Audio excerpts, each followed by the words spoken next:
You might think that taking a simple selfie may not seem like a big deal, but the way you hold your phone might lead to symptoms of carpal tunnel. This is probably the closest I've ever been to smoking. How you doing, man? I think he's speechless. And I got the chance to talk to yoga instructor Patty Dougherty about why she decided to make the switch from media to meditation and open up her own yoga studio right here in Knoxville. According to the CDC, the amount of flu deaths have increased from the year 2011 to 2012 from 37 to 185 in the last year. The University of Tennessee educates over 20,000 undergraduate students every year. And for nearly a decade, part of that population has included those in the UT Future program. The UT Future program is just a dream come true, really, for our family. For Kim, one of the greatest moments is seeing how the program has helped her son Ben gain a greater sense of independence. It was really exciting to see him take more responsibility. You know, he was independent on campus. Not that he wasn't independent in high school, but it was different. The UT Future program has provided students with many resources, which include audit undergraduate courses, off and on-campus internships, and specially designed UT Future classes to help them land their first job. Every semester, all UT Future students have an internship.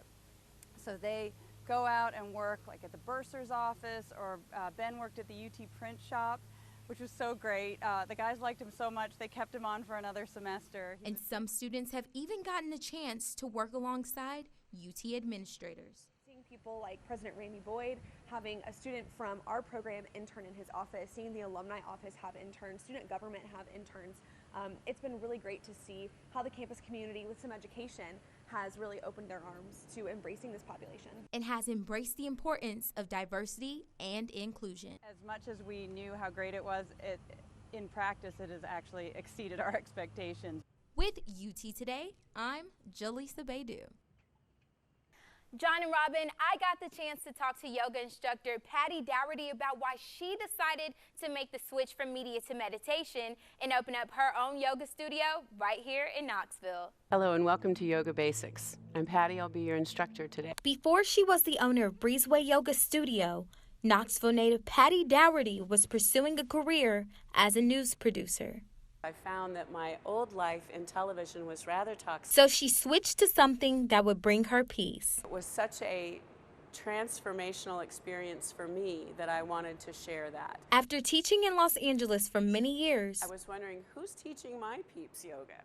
So then, I moved home and started teaching. After she opened her first studio on Rocky Top, she had to find a bigger yet relatively close location for her second studio upon demand. My students said, Patty, we love you, but we're not leaving this area, so you have to find something in this area. And so she found Breezeway Yoga Studio.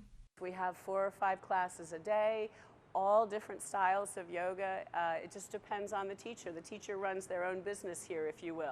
Allowing each person to find their own unique and comfortable style. One of my favorite definitions of yoga is that it's designed to cleanse and calibrate the human system in order to experience life at a higher resolution.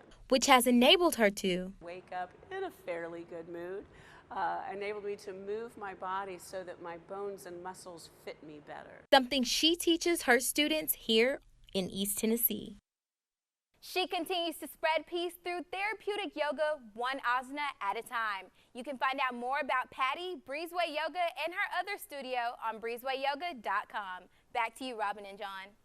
For many students at the University of Tennessee, the University Commons Walmart has been one of the most convenient shopping centers since August of 2014. Even for a student now that has a car on campus, it was very convenient for me because sometimes even I get off work late at night and I can just stop by at that Walmart really quickly, get what I needed, and go home. Saying farewell to that Walmart doesn't just mean driving further, but goodbye to the convenience of walking there. It's a lot closer than most places. Like, I don't have to take an Uber somewhere. I don't have to depend on someone else to take me somewhere. I can just walk or take the trolley and get what I need to get. And one of the biggest concerns is finding a cheap and close alternative. Things I couldn't get at Walgreens, things I couldn't get at Publix, now I can't get them regardless. It's going to be really inconvenient just trying to find, I don't even know where the other Walmarts are.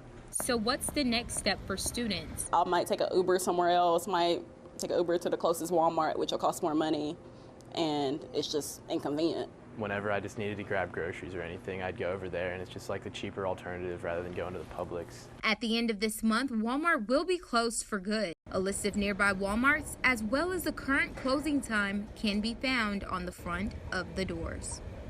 With UT Today, I'm Jelissa Baidoo.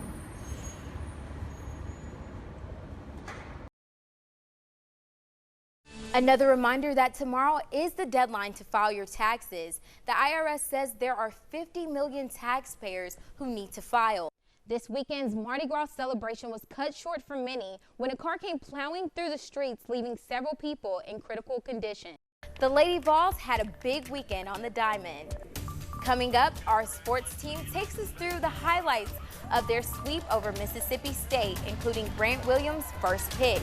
And in the digital age, a new app is looking to stop the rise of suicide rates and how one man is using technology to combat the problem among kids.